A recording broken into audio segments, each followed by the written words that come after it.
Good morning. I'm going to try my English with you again because English is my third language, so it is harder for me to express what I want to say and share. First of all, I was born in Guinea in a small village called Sangbarala. If you look at the map, Kurusa, Kouroussa. So that's the point I was born. And it's the bigger river of Niger who crossed three of the country in Africa. And then from that point, I started my life. And then I was born there 1982. So, and then I grew up with a poor family. My dad was an agriculture. We do a lot of agriculture, saving the food on the gray. And then I was lucky to be selected in the family because in Africa, all the children does not have chance to be selected to go to school. The firstborn stay with the family, and then the secondborn stay with the government. So that's how I was selected to go to school. I get lucky. I am second born. I did not stay with my family. My daddy was obligated to put me into school on my 10 years old. And then from there, I still help my dad when on my vacation, coming 3 months of vacation, we are in the field growing, being in charge with the cows and then goats or sheep, all this.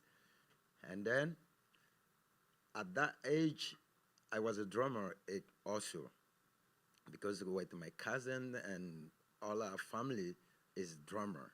So I was bending on my mom tomato can. When my mom finished cooking the tomato, we picked up the can, we ran away with it, and then enjoy ourselves with a lot of kids in the village who doesn't not go to school. So, and then in our school system, the music is not allowed because it disturbs kids to be concentrated. So they take music out of the school system, and music is on the street. So if a kid are serious with music, the teacher would kick you out in the school. So I decided to hide that side of me, being serious on the school, because my goal was to be a doctor. My uncle was a surgeon who told my mom to take me to school. So all my mind was, I am going to be a doctor. I'm going to be a doctor. So I was really serious as a school. And then it coming on my 20, there was nobody in the village to drum. So I decided to take that mask off of it and then put that down, stand up of the village, because all my uncle who taught us, he's 87 years old today. And then he's still in Europe right now. I spoke to him yesterday.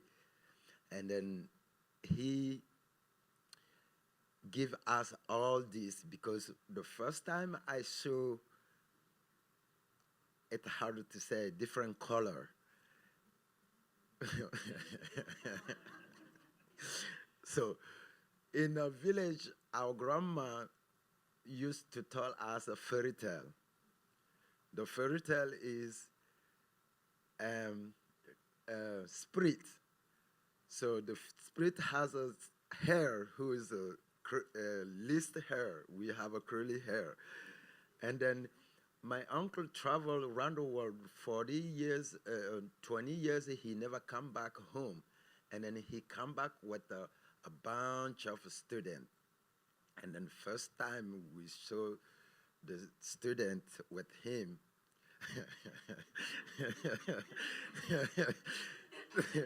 so we heard drumming and all the kids running to go to drumming. But once they come and then see blue eyes, we all run away.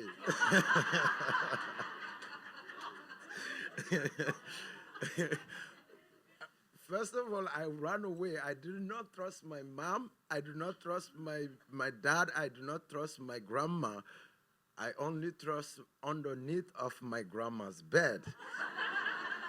So I ran to hide myself there. But still, music is on me. Still, I want to go. So, and then one of my friends called me. So I get up under the bed. We went to see the performance. It was some lady doing some ritual in home. When you have a promises spirit, you will do this, and then you play music for it. So they arrived on that time. She was doing the ritual things. So we all went, and then now I get that how to say, I was afraid I get that out of my music.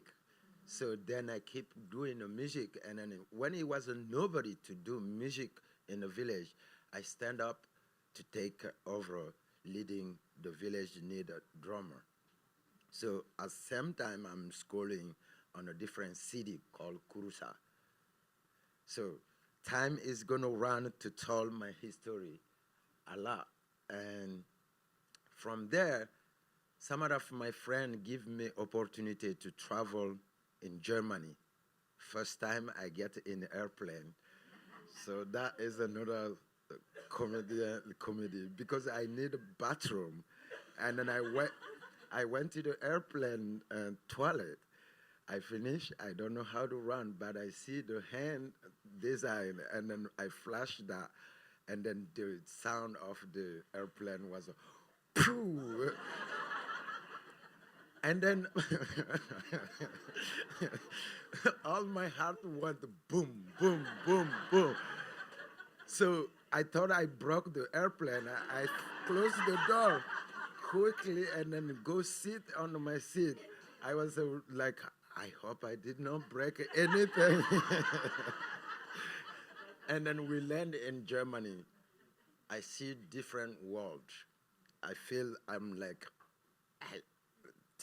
I'm in different planet. So people are coming different direction and airport joining each other. I thought, oh, I'm lost. I don't know now where I am. And then all the face is like here. All the face is familiar for me. And then I'm afraid my friend who invited me, how I'm going to see him. So once the exit door opened, I saw him waving me. I'm like, yes! So we get in a car in Germany. The highway is a high speed. He's driving so fast, but I'm seeing other cars passing as a phew, phew, phew, phew. I'm like, we're dying? We're gonna die? He's on a high speed, and then, but the other car is passing so faster. I'm like, people run here like this. So my heart started being, okay, it's all gonna be good.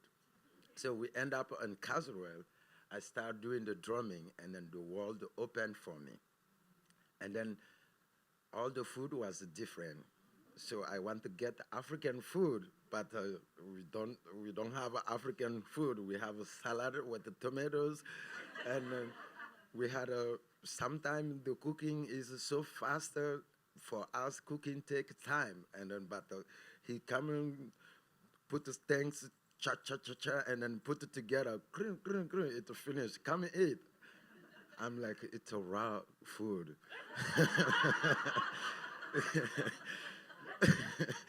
So one day he said, you want to cook? I said, yes, I want.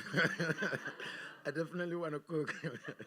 So I start cooking and make the sauce, and we eat that. And then that day I feel like, okay, so I can cook more. And then dishes. So for us, when everybody finish eat, the woman clean the dishes. And then we have a dish woman. When we finish, we put in. She washed everything. I'm like, oh, this is great. So we don't need, I don't need to have a spoon and then wash all of the dishes. So back home, the children help the parents with the dishes. That's your discipline start. So when your mom job come, you help your mom. I used to do that for my mom, dishes, washing clothes, and then, but there is a machine who is doing all this. So I'm like, this is a different world. So I'm so happy to be here with you and share my history. Then I went back home, and then I went back. When I go to Africa, life changed for me. I see people have a question how it is. My first question to answer them: life is faster on that side, and life is elastic on this side. Then I get a chance to immigrate in America 2010. I came here. Everything is big. So I was like, okay, this is the place I want to stay. And then I went back home. I passed 6 months in America. I had a bless. And the money I get, I did great with my mom died earlier on her 65. And then I was so sad because of that money. I was go to share that money with her, but I shared with my dad, and then my dad was not thanked to get in airplane because he's a Muslim, and Muslim and music doesn't match because the criticize of that I don't care. I live in my life. I do what the life make me to do. But I shared the money. The goal was to take my dad to Mecca to do the ritual. I shared that. I'm proud of doing that for him. And then 3 years later, my dad died. And when I was here, also, I went back to see the family. And then 2011, I came back and met Liz Fowler. When I first came, I was looking for African dance and drumming. We Google, we don't see any around in New Hampshire. So the only group was there, it was Guinean group. And then we reach out to Tio Marty, who is Aquaba. So he hired me. He hired me first time. I was doing that with him, but it's not Guinean style of drumming. So we Google again. We see Kideri Dance Hall has Liz Fowler doing the African dance class there. So we drew hour and then something minutes to come start with Liz. The first thing was I was so happy I can just bang on my drum.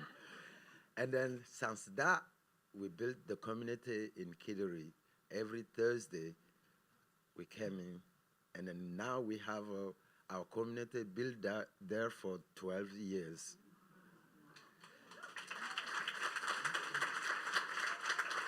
So the perspective of myself being in that built a community, I moved from Portland, from New Hampshire to Portland, with Janice take me, organize a workshop for me. And then that's how it started me to go to Portland. My spirit called me in Portland to be in Portland. When I first see the seed and then the beauty and then the diversity in Portland, called me to be in Portland. And then we built the same African, it was an African dance community there who made me more happy and share the music I have and then the culture I have, the seed I have to be planted in New England. So from there, I built myself. I travel around the world. I've been many of the states in US and sharing my culture, building the community. And also I am carpenter. I decided to learn carpentry. We have our band, who is all immigrant from Albany, France, Guinea. We built the band, musician. We hired. We do renovation, carpentry job. So from there, that is my perspective today, this morning, to share with you. And then now I'm gonna stop my talk there, and then know what you want. If you had a question for me, I'm ready to answer for you. Thank you so much for having me. Thank you, and thank you.